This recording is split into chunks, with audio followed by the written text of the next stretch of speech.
Hi friends, you're welcome to R K रोजगार study. तो इस वीडियो में हम एसएससी जीडी 10 जनवरी 2023 को फोर्थ शिफ्ट में पूछे गए जीके के सभी 20 प्रश्नों को एक्स्ट्रा फैक्ट के साथ देखेंगे। अभी तक की सबसे कठिन पूछे गए जीके के प्रश्न। अभी तक की हम 3 वीडियो अपलोड कर चुके हैं 3 शिफ्टों के, जो 10 जनवरी 2023 का पेपर सेट है। तो उसमें से ये चौथा सेट है जो अभी तक सबसे टफ सेट हमारे हिसाब से लगा।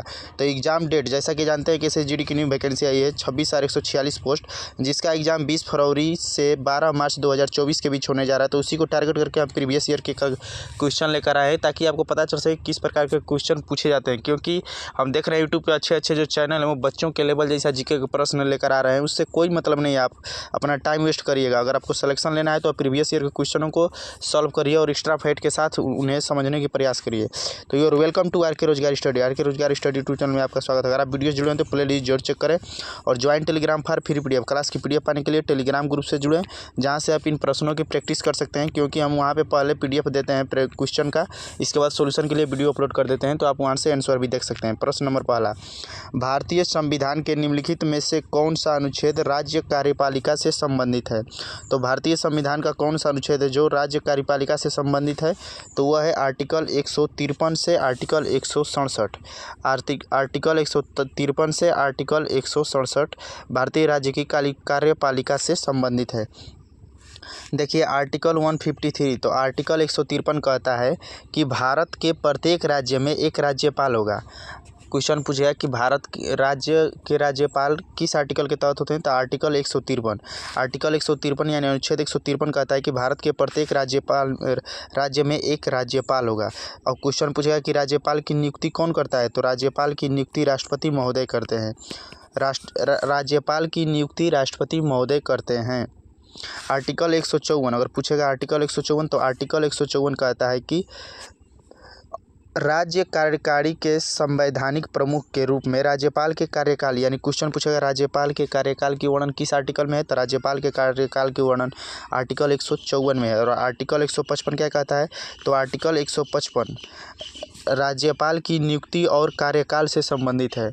आर्टिकल 155 राज्यपाल की नियुक्ति और कार्यकाल से संबंधित है। आर्टिकल 156 राज्यपाल को कार्यालय की शर्त और हटाने की प्रक्रिया से संबंधित। क्वेश्चन पूछेगा कि राज्यपाल को किस आर्टिकल के तहत हटाया जाता है? तो आर्टिकल 156 यह राज्यपाल के हटाने से संबंधित है। अब देखिए नेक्स्ट हम पेज पे आ जाएंगे। प्रश्न नंबर दूसरा। देखिए पहला प्रश्न तो सही था, जो हमको क्वेश्चन ज़्यादा टफ होगा उसको आपको हम जरूर बताएंगे। भारतीय संविधान में राष्ट्रपति के चुनाव की विधि को कहाँ से लिया गया है? तो भारतीय संविधान में राष्ट्रपति के चुनाव की विधि को कहाँ से लिया गया है? देखिए वेरी इंपॉर्टेंट प्रश्न एसएससी जीडी में पूछा हुआ है। तो यह आयरलैंड के संविधान से लिया गया है। भारतीय संविधान में राष्ट्रपति के चुनाव की विधि को आयरलैंड के संविधान से लिया गया है। देखिए भारत में राष्ट्रपति का चुनाव किस प्रकार होता है? क्वेश्चन पूछेगा भारत के में राष्ट्रपति का चुनाव प्रत्यक्ष रूप से होता है या अप्रत्यक्ष रूप से? तो भारत में राष्ट्रपति का चुनाव अप्रत्यक्ष चुनाव होता है, जहां राष्ट्रपति सीधे नागरिकों द्वारा नहीं बल्कि एक निर्वाचन मंडल द्वारा चुने जाते हैं।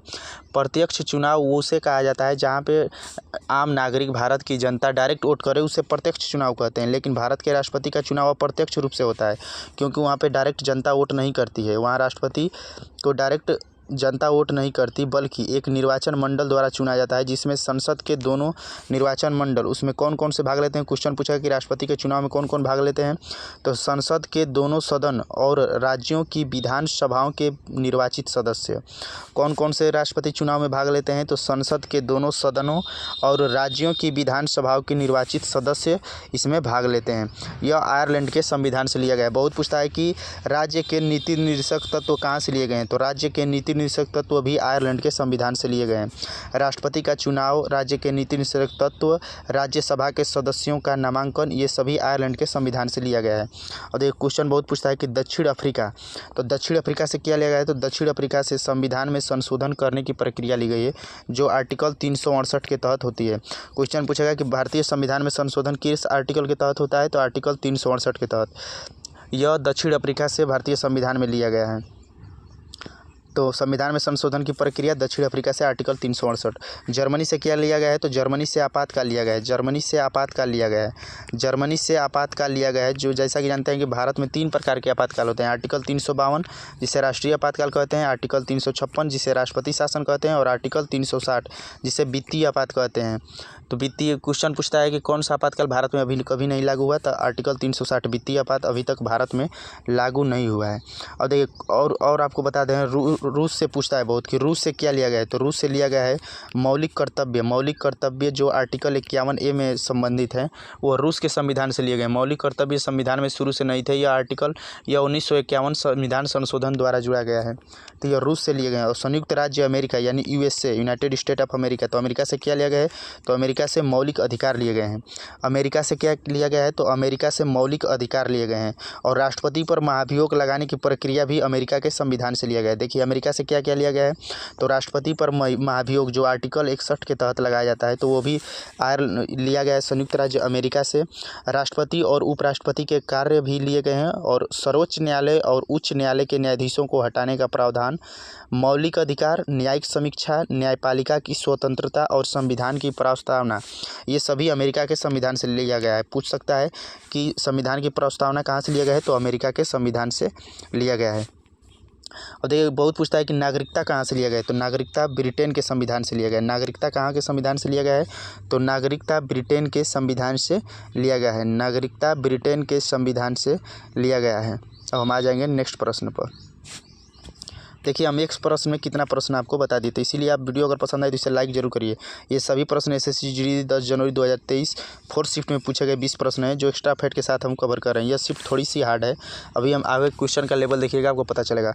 मोहिनीअट्टम एक एकल शास्त्रीय नृत्य है। क्वेश्चन पूछेगा कि मोहिनी शास्त्रीय नृत्य है, अगर उसमें दे देगा मोहिनीअट्टम, तो मोहिनीअट्टम शास्त्रीय नृत्य में आता है। मोहिनीअट्टम शास्त्रीय नृत्य आता है। जैसा कि जानते हैं कि भारत में 8 शास्त्रीय नृत्य हैं। क्वेश्चन पूछेगा कि शास्त्रीय नृत्यों की संख्या कितनी है, तो 8 कौन कौन से हैं, तो भरतनाट्यम है, कथक है, कथकली है, कुचिपुड़ी है, मणिपुरी है, ओडिसी है, मोहिनीअट्टम है और सत्रिया है। तो मोहिनीअट्टम है ना क्लासिकल डांस। कौन कौन से शास्त्रीय नृत्य है, ध्यान से सुनेंगे। भरतनाट्यम, कथक, कथकली, कुचिपुड़ी, मणिपुरी, ओडिसी, मोहिनीअट्टम और सत्रिया। अब देखिए बता दे रहे हैं कौन कहाँ से संबंधित है। अगर भरतनाट्यम पूछेगा तो भरतनाट्यम कहाँ का लोक नृत्य है, तो भरतनाट्यम तमिलनाडु राज्य से संबंधित है। कथक कहाँ का है, तो कथक उत्तर प्रदेश से संबंधित है। कथकली कहाँ से है, तो कथकली केरल राज्य से संबंधित है। कुचिपुड़ी कहाँ से है, तो कुचिपुड़ी आंध्र प्रदेश से। अंधे आदमी को कुचिपुड़ी खिला दिया। कुचिपुड़ी आंध्र प्रदेश। और मणिपुर कहाँ का है, तो मणिपुर मणिपुर का है। उड़ीसा कहाँ का है, तो उड़ीसा उड़ीसा का है। और मोहिनीअट्टम कहाँ का है, तो मोहिनीअट्टम केरल राज्य का है। और सत्रिया कहाँ का है, तो सत्रिया असम का है। सत्रिया बहुत पूछता है कि सत्रिया कहाँ का लोक नृत्य है, तो सत्रिया असम का शास्त्रीय नृत्य है। तो इसका सही आंसर क्या हो जाएगा, तो इसका सही आंसर हो जाएगा केरल। इसका सही आंसर क्या हो जाएगा, तो इसका सही आंसर हो जाएगा केरल। नेक्स्ट प्रश्न पे आ जाएंगे। प्रश्न नंबर 4, किस भारतीय मूल के सिख को बाढ़, झाड़ियों में लगी आग, सूखे और कोविड-19 से प्रभावित समुदाय का समर्थन करने के लिए New South Wales of Australian of the year award 2023 दिया गया। देखिए करंट अफेयर का क्वेश्चन है, लेकिन बहुत टफ क्वेश्चन है, तो इसे हम स्किप या तो आपको करना पड़ेगा, या तो यहाँ पे तुक्का मारना पड़ेगा, क्योंकि ऐसे प्रश्नों को पढ़कर सही करना बहुत ही मुश्किल हो जाता है। तो इसका सही आंसर क्या हो जाएगा, तो इसका सही आंसर हो जाएगा अमर सिंह। इसका सही आंसर क्या हो जाएगा, तो इसका सही आंसर हो जाएगा अमर सिंह। नेक्स्ट प्रश्न पे आ जाएंगे। देखिए काम के बदले अनाज योजना भारत में किस वर्ष शुरू की गई थी। तो देखिए योजना तो बहुत शुरू हुई, बहुत लोग देख रहे हैं कि यूट्यूब पे अच्छे जो यूट्यूब पे चैनल है माने जाने, जो इन सब भर्ती की तैयारी कराने के लिए माने जाते हैं। आप जान गए होंगे हम किसके बारे में बात कर रहे हैं। उन पे जाके आप देखिए जीके के प्रश्न, वो लोग बच्चों के लेवल जैसा जीके के प्रश्न लेकर आ रहे हैं, जिसका कोई मतलब नहीं है। क्योंकि कुछ SSC GD देखिए ये सभी प्रश्न 10 जनवरी 2023 4th शिफ्ट में पूछे गए सभी जीके के प्रश्न हैं। तो आप देखिए किस प्रकार के SSC GD में प्रश्न पूछे गए हैं पिछले वर्ष, क्योंकि जानते हैं कि वैकेंसी आई है जिसका एग्जाम होने जा रहा है, तो उसी को हम टारगेट करके यह क्लास दे रहे हैं। यह क्लास आप RK रोजगार स्टडी यूट्यूब चैनल पे देख रहे हैं। इससे पहले हम 3 वीडियो अपलोड कर दिए हैं जीके का और हिंदी। अगर आप हमारे यूट्यूब चैनल से जुड़े और कंटिन्यू हैं, तो हम आपको भरोसा देते हैं कि अगर आप सिर्फ हमारे चैनल के 10 प्रैक्टिस सेट हिंदी का कर लेंगे, तो उसमें 20 में से 18 प्लस प्रश्न आपके एकदम 100% सही होने की हम गारंटी देते हैं। अगर आप सिर्फ हमारे 10 से 15 प्रैक्टिस सेटों को कंटिन्यू देख लेंगे तो आप हिंदी में 20 में 18 प्लस प्रश्न हिंदी के एकदम सही कर लेंगे, उसका हम गारंटी आपको दे रहे हैं। अगर आप वीडियो से जुड़े हैं तो प्ले लिस्ट जरूर चेक करें, जिससे आपको पता चल सके कि किस प्रकार के वीडियो अपलोड कर रहे हैं। तो देखिए, काम के बदले अनाज योजना भारत में किस वर्ष शुरू की गई? तो यह शुरू की गई थी 2004 में।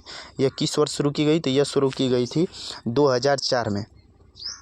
देखिए, बहुत पूछता है कि मनरेगा राष्ट्रीय ग्रामीण रोजगार गारंटी योजना यह कब शुरू हुआ था? तो यह 2005 में शुरू हुआ था। मनरेगा कब शुरू हुआ था? तो मनरेगा 2005 में शुरू हुआ था, जिसमें मजदूरों को 100 दिनों की मजदूरी देने का, ये काम देने का उसमें प्रस्ताव था। नेक्स्ट प्रश्न नंबर 6, निम्नलिखित में से कौन सी खेड़ा के किसान आंदोलन की प्रमुख मांग थी? तो देखिए, जैसा कि आप जानते हैं कि खेड़ा में किसान, देखिए निम्नलिखित में से कौन सी खेड़ा आंदोलन की प्रमुख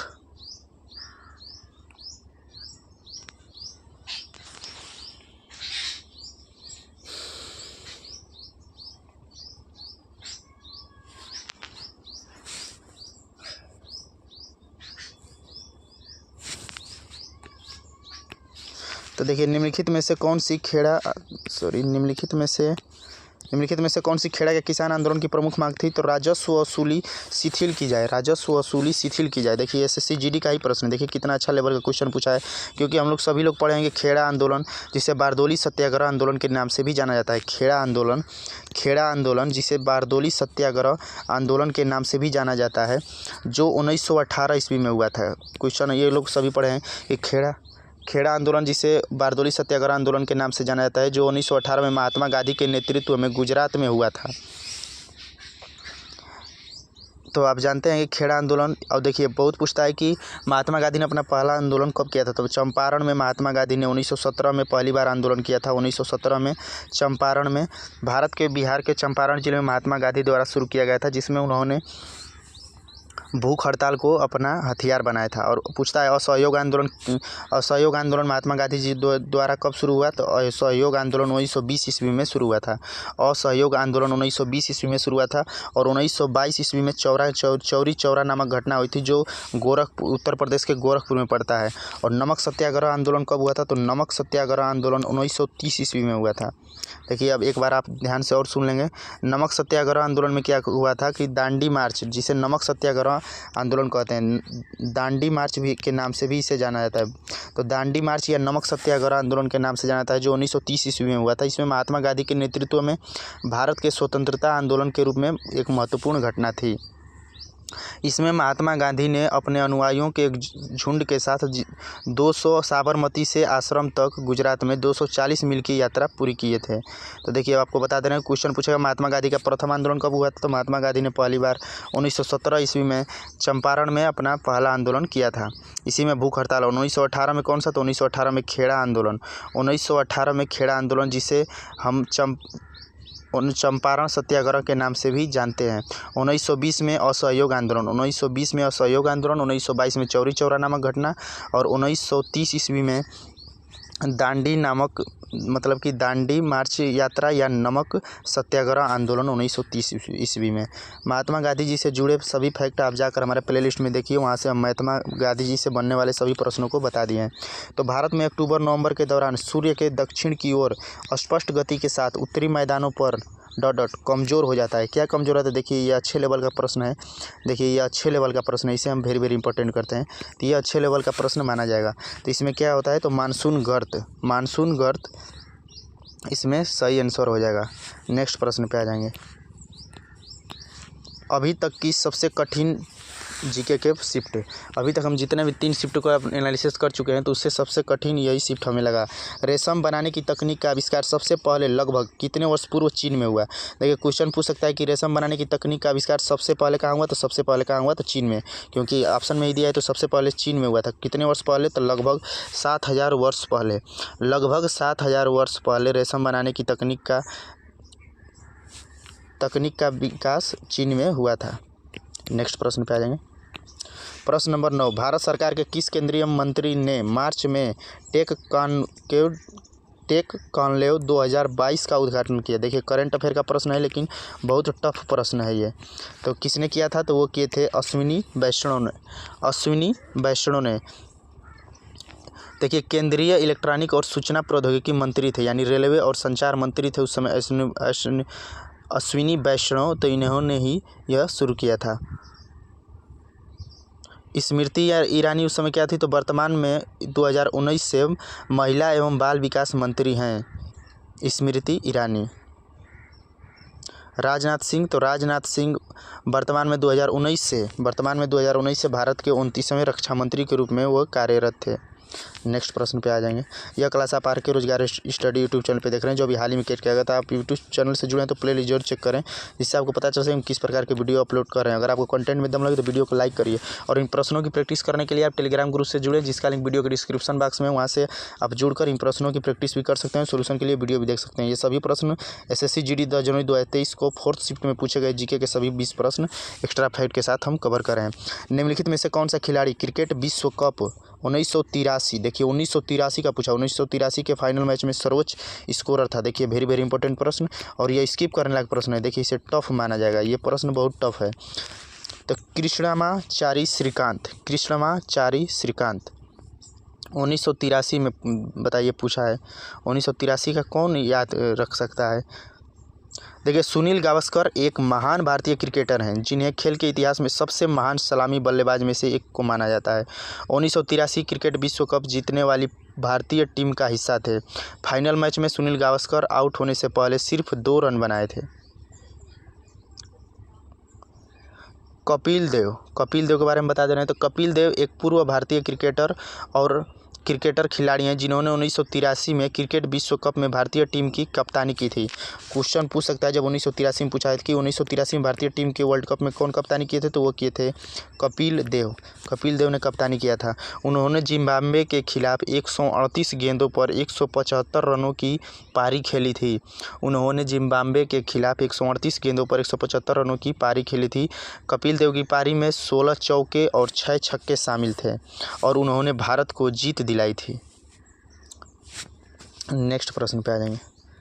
देखिए नेक्स्ट पेज एक इसमें देखिए SSC GD 2023 में हम एग्ज़ाम दिए थे, जो हमारा एग्ज़ाम 24 जनवरी 2023 को था। तो उसका आंसर की हम अपने चैनल पे अपलोड कर दिए हैं। देखिए वर्तमान समय उसमें 866 व्यू हैं, जो 4 महीने पहले अपलोड किए, क्योंकि उसी समय हम इस चैनल को बनाए हुए थे, जिस पे प्रेजेंट टाइम में 1.30 के सब्सक्राइबर हो चुके हैं, यानी कि 1300 लोग हमारे इस चैनल से जुड़ चुके हैं।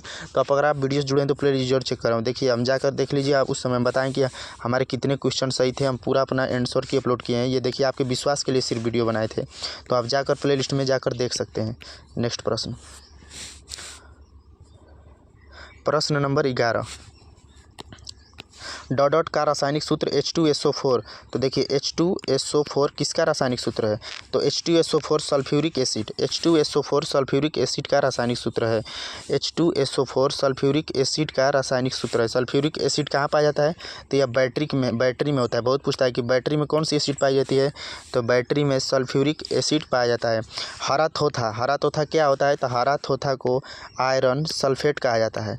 हरा थोथा को आयरन सल्फेट कहा जाता है। इसका सूत्र क्या होता है, तो इसका सूत्र होता है FeSO4। हरा थोथा FeSO4, जिसे आयरन सल्फेट कहा जाता है। यह हरे रंग का होता है, इसीलिए इसे हरा थोथा कहा जाता है। और देखिए म्यूरिएटिक अम्ल को हाइड्रोक्लोरिक, इसका बहुत लोग जानते होंगे HCl, हाइड्रोक्लोरिक अम्ल। इसका दूसरा नाम है हाइड्रोक्लोरिक अम्ल। तो म्यूरिएटिक अम्ल बहुत लोग नहीं सुने होंगे, तो इसका ही नाम है हाइड्रोक्लोरिक एसिड, जिसका सिंबल होता है HCl। यह धातुओं की सफाई और अचार में यह काम आता है। और नीला थोथा क्या है, तो नीला थोथा का क्या सूत्र नाम होता है, तो नीला थोथा को कापर सल्फेट के नाम से जानते हैं। नीला थोथा को कापर सल्फेट के नाम से जाना जाता है। इसका सूत्र होता है CuSO4 नीला थोथा, जिसे कापर सल्फेट रासायनिक नाम होता है। और हरा थोथा आयरन सल्फेट FeSO4, और सल्फ्यूरिक एसिड H2SO4। नेक्स्ट प्रश्न पे आ जाएंगे। स्वतंत्रता, देखिए स्वतंत्रता के समय भारत की लगभग कितने % जनसंख्या कृषि पर निर्भर थी। तो देखिए ये वेरी इंपॉर्टेंट प्रश्न। तो देखिए ऐसे प्रश्न एसएससी जीडी में पूछे जाते हैं। ये सभी प्रश्न 10 जनवरी 2023 4th शिफ्ट में पूछे गए जीके के ऑफिशियल पेपर है। एक भी क्वेश्चन हम अपने मन से इंक्लूड नहीं किए हैं। तो हम यूट्यूब पे देख रहे हैं अच्छे जो माने जाने चैनल हैं वो बच्चों के लेवल जैसा जीके लेकर आ रहे हैं, स्टैटिक का पोर्शन लेकर आए हैं। तो आप एसएससी जीडी से आप अगर एग्जाम इस बार देने वाले हैं तो आप इन प्रश्नों को जरूर देखें, ताकि आपको पता चले किस प्रकार के एसएससी में क्वेश्चन आते हैं। बच्चों के लेवल जैसे क्वेश्चन पे टाइम वेस्ट करने से कोई फायदा नहीं। तो स्वतंत्रता के समय भारत की लगभग 75% जनसंख्या कृषि पर आधारित थी। 1947 में जब भारत स्वतंत्र हुआ था तो उस समय 75% जनसंख्या कृषि पर आधारित थी। कृषि को भारत की रीढ़ की हड्डी भी कहा जाता है। कृषि को भारत की रीढ़ की हड्डी भी कहा जाता है। अब देखिए आपको अगर क्वेश्चन पूछेगा कि भारत में, अच्छा चलिए आगे भी प्रश्न है, हम उसको बता देंगे। नेक्स्ट प्रश्न पे आ जा रहे हैं। भारत के सर्वोच्च न्यायालय, देखिए भारत के सर्वोच्च न्यायालय ने खाली स्थान एक निर्णय पारित किया जिसमें उसने ट्रिपल तलाक की प्रथा को असंवैधानिक घोषित किया और उसी की प्रथा को शून्य घोषित किया। तो भारत के सर्वोच्च न्यायालय ने किस वर्ष ट्रिपल तलाक को बैन किया? तो ट्रिपल तलाक 2017 में भारतीय सर्वोच्च न्यायालय ने बैन किया। यह वेरी इंपॉर्टेंट प्रश्न, यह रेलवे में भी क्वेश्चन बहुत पूछा और यूपी पुलिस में भी यह प्रश्न पूछा था। तो 2017 में भारत के सर्वोच्च न्यायालय ने 3 तलाक को असंवैधानिक घोषित कर दिया। 3 तलाक इस्लामिक प्रथा थी जिसमें पति अपनी पत्नी को अगर 3 बार तलाक कह देता था तो तुरंत तलाक उसे मान लिया जाता था। तो इसे ही असंवैधानिक 2017 में सर्वोच्च न्यायालय ने घोषित किया। भारत के संविधान का अनुच्छेद 144 सर्वोच्च न्यायालय को देश के सर्वोच्च न्यायालय के रूप में स्थापित करता है। क्वेश्चन पूछेगा सर्वोच्च न्यायालय किस आर्टिकल के संबंधित है? तो आर्टिकल 124। सर्वोच्च न्यायालय यह अपील की अंतिम अदालत होती है। सर्वोच्च न्यायालय का फैसला ही सर्वोच्च होता है। इसे सुप्रीम कोर्ट भी कहा जाता है। सर्वोच्च न्यायालय को हम सुप्रीम कोर्ट के नाम से जानते हैं और उच्च न्यायालय को हाई कोर्ट के नाम से। Next page. ये सभी प्रश्न 10 जनवरी 2023 को 4th शिफ्ट में पूछे गए जीके के सभी 20 प्रश्न एक्स्ट्रा फैक्ट के साथ हम देख रहे हैं। यह क्लास आप आरके रोजगार स्टडी यूट्यूब चैनल पर देख रहे हैं, जो भी हाल ही में क्रिएट किया गया। हमारे यूट्यूब चैनल पर एसएससी जीडी यूपी पुलिस सहित अन्य सभी वनडे कॉम्पिटिटिव एग्जाम को टारगेट करके math, reasoning, Hindi, GK, GST trick solution के साथ क्लास दी जा रही है। तो अगर आप वीडियो जुड़े तो प्ले लीजिए और चेक करें, वीडियो को सपोर्ट करें और टेलीग्राम ग्रुप से जरूर जुड़े जहां से आप इन प्रश्नों की प्रैक्टिस भी कर सकते हैं और सोल्यूशन के लिए वीडियो भी देख सकते हैं। नेक्स्ट प्रश्न। दिए गए उद्योगों में चूना पत्थर का कच्चा माल है। तो चूना पत्थर किसका कच्चा माल है? तो चूना पत्थर सीमेंट उद्योग का कच्चा माल है। चूना पत्थर किसका माल है? तो चूना पत्थर सीमेंट उद्योग का कच्चा माल है। नेक्स्ट प्रश्न नंबर 15। भारत के सर्वोच्च न्यायालय ने पारित किया 3 तलाक, ये तो प्रश्न रिपीट हो गया 2017 14 15। क्वेश्चन 14 क्या हो जाएगा? सीमेंट 15 पे आ जा रहा है। किस देश ने 2019 में एशियाई एथलीट चैंपियनशिप की मेजबानी की? तो देखिए करंट अफेयर का प्रश्न है।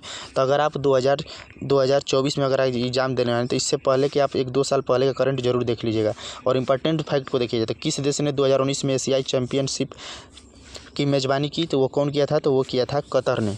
कौन किया था? तो वो किया था कतर ने।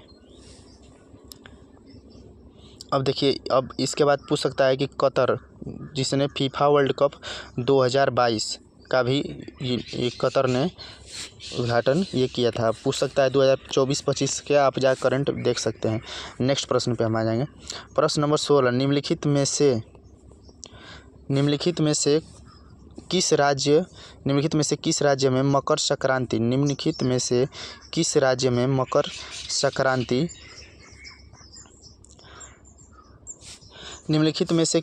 में मकर संक्रांति को पेड्डा पाडुंगा के रूप में मनाया जाता है? तो किस राज्य में मकर संक्रांति को पेड्डा पाडुंगा के रूप में मनाया जाता है? तो आंध्र प्रदेश में। आंध्र प्रदेश इसका सही आंसर है। सूर्य के मकर राशि के लंबे चक्र में, तो देखिए इसे मनाया जाता है। पूछेगा, बहुत पूछता है कि तमिलनाडु में कौन सा मनाया था? तमिलनाडु में पोंगल। बहुत पूछता है, वेरी इंपॉर्टेंट, इसे बहुत इंपॉर्टेंट करिएगा। डायरेक्ट पूछेगा कि निम्नलिखित में से किस राज्य में मकर संक्रांति को पेड्डा पाडुंगा के रूप में मनाया था? आंध्र प्रदेश। और पूछेगा पोंगल कहाँ मनाया था? तो पोंगल मनाया जाता है तमिलनाडु में। पोंगल कहाँ मनाया था? तो पोंगल मनाया जाता है तमिलनाडु में। कर्नाटक में पूछेगा तो कर्नाटक में कौन है? तो कर्नाटक में है सुग्गी हब्बा। सुग्गी हब्बा अगर पूछेगा तो कहाँ है, तो सुग्गी हब्बा कर्नाटक में। और केरल में कौन सा है, तो केरल में मनाया जाता है मकर बिलक्कू। मकर बिलक्कू बहुत पूछता है ये वेरी वेरी इंपॉर्टेंट, चारों को कर लेंगे। क्वेश्चन पूछेगा कि पेड़ा पाडुंगा कहाँ किस राज्य में मनाया जाता है, मकर संक्रांति को पेड़ा पाडुंगा तो आंध्र प्रदेश। पोंगल कहाँ मनाया जाता है, पोंगल तमिलनाडु राज्य में। सुग्गी हब्बा कहाँ मनाया जाता है, तो सुग्गी हब्बा कर्नाटक राज्य में। मकर बिलक्कू कहाँ मनाया जाता है, तो यह केरल राज्य में मनाया जाता है। नेक्स्ट प्रश्न पे आ जाएंगे। यह क्लास आप आरके रोजगार स्टडी ट्यूशन में, अगर आप वीडियो तो प्लीज चेक करें। विषम का चयन कीजिए। संकेत रेशे वाली फसलें, तो संकेत रेशे वाली फसलें बताना इसमें, तो विषम का चयन करना है। तो देखिए विषम का चयन करिएगा तो रबड़ किस प्रकार की फसल है, देखिए कपास रेशे वाली फसल है, पटसन भी रेशे वाली फसल है, जूट भी है, लेकिन रबड़ रेशे वाली फसल नहीं है। रबड़ रेशे वाली फसल नहीं है। देखिए क्वेश्चन कभी कभी पूछता है कि खरीफ की फसल, तो देखिए खरीफ की फसल के बारे में आपको बता दे रहे हैं। तो खरीफ की फसल दक्षिण पश्चिम मानसून की शुरुआत में मुख्य रूप से भारत के मौसम में लगाई जाती है। खरीफ की फसल कब बोई जाती है, तो खरीफ की फसल जून और जुलाई के महीने में बोई जाती है। खरीफ की फसल जून जुलाई के महीने में बोई जाती है। और इसका कटाई कब होता है, तो इसका कटाई अक्टूबर नवंबर में हो जाता है। खरीफ की फसल जून जुलाई में बोई जाती है और अक्टूबर नवंबर में काटी जाती है। कौन कौन सी होती है खरीफ की फसल, तो खरीफ की फसल होती है, इंपॉर्टेंट है सबसे, चावल, कपास, मक्का, गन्ना, हल्दी, अरहर, ये सभी खरीफ की फसलें। कौन कौन सी खरीफ की फसलें हैं, तो चावल, कपास, मक्का, गन्ना, हल्दी, अरहर, ये सभी खरीफ की फसलें। रबी की फसल सर्दियों के मौसम में रबी की फसल की बुआई होती है। रबी की फसल में सबसे इंपॉर्टेंट कौन सी है, तो रबी की फसल में सबसे इंपॉर्टेंट है गेहूँ।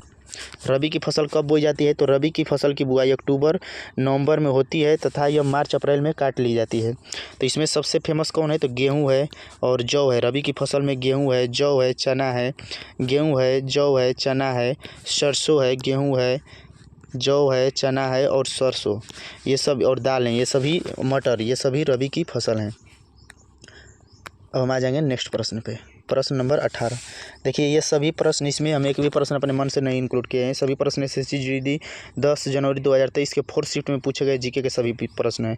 पोषण की वह विधि जिसमें जीव मृत एवं विघटित पदार्थों से पोषक तत्व ग्रहण करते हैं उसे क्या कहते हैं, वेरी वेरी इंपॉर्टेंट प्रश्न। तो उसे मृतजीवी कहते हैं।